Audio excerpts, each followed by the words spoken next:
রংপুরকে সবুজ এবং বসবাসযোগ্য আদর্শ শহরে রূপান্তরের লক্ষ্যে জাতীয়তাবাদী সামাজিক সাংস্কৃতিক সংস্থা রংপুর জেলা শাখার উদ্যোগে 10,000 গাছ বিতরণ কর্মসূচি গ্রহণ করা হয়েছে। বিস্তারিত দেখুন রানু মিয়ার তথ্যচিত্রে। এরই অংশ হিসেবে গত বৃহস্পতিবার রংপুর নগরীর দুর্গাপুর সরকারি প্রাথমিক বিদ্যালয়, ফতেপুর নুরুল উলুম নুরানি মাদ্রাসা এবং ফতেপুর ব্রাইট কিন্ডারগার্টেন স্কুলের শিক্ষার্থীদের মাঝে প্রায় 1,000 গাছের চারা বিতরণ করা হয়। বৃক্ষরোপণ ও বিতরণ অনুষ্ঠানে সভাপতিত্ব করেন রংপুর জেলা জাসাসের আহ্বায়ক নুরুজ্জামান মানিক।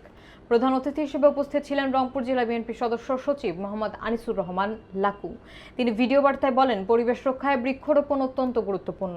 এই উদ্যোগ রংপুরের ভবিষ্যৎ প্রজন্মকে সচেতন এবং পরিবেশ বান্ধব করে তুলবে। অনুষ্ঠানে আরও উপস্থিত ছিলেন সদ্য পুষ্কনী ইউনিয়নের সদস্য হারুনার রশিদ, আহ্বায়ক শফিকুল ইসলাম, জেলা জাসাসের সদস্য সচিব উৎপল ভৌমিক পাল, যুগ্ম আহ্বায়ক কোরবান আলী, গঙ্গাচড়া উপজেলা জাসাসের জাহানুর রহমান শাহিন এবং রানু মিয়ার সহ আরও অনেকে। এই বৃক্ষরোপণ কার্যক্রম রংপুর জাসাসের পরিবেশ সচেতনতামূলক কার্যক্রমের ধারাবাহিক অংশ হিসেবে পরিচিতি পাচ্ছে।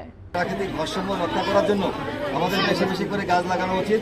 এই গাছগুলো শুধু প্রাকৃতিক ভারসাম্য রক্ষা করে তা নয়, পাশাপাশি আমরা এই ফলজ গাছ থেকে ফল পেতে পারি, আমরা কাঠের গাছ থেকে কাঠ পেতে পারি। আমাদের গাছের পর্যাপ্ত উপকারিতা আমাদের পরিবেশগত কারণে এবং আমাদের ব্যক্তিগত জীবনে। নির্বিচারে বনায়ন ফাঁকা করা হচ্ছে, বিভিন্নখানে গাছ কাটা হচ্ছে, যাতে কেউ গাছ না করে তাদেরকে বোঝানো, সমাজে তাদেরকে বোঝানো এবং পাশাপাশি একটি গাছ কাটলে কোনো প্রয়োজনে সেখানে আরও 2-3টি করে গাছ আমরা লাগাতে পারি, সেই ব্যাপারে সবাইকে উৎসাহিত করা।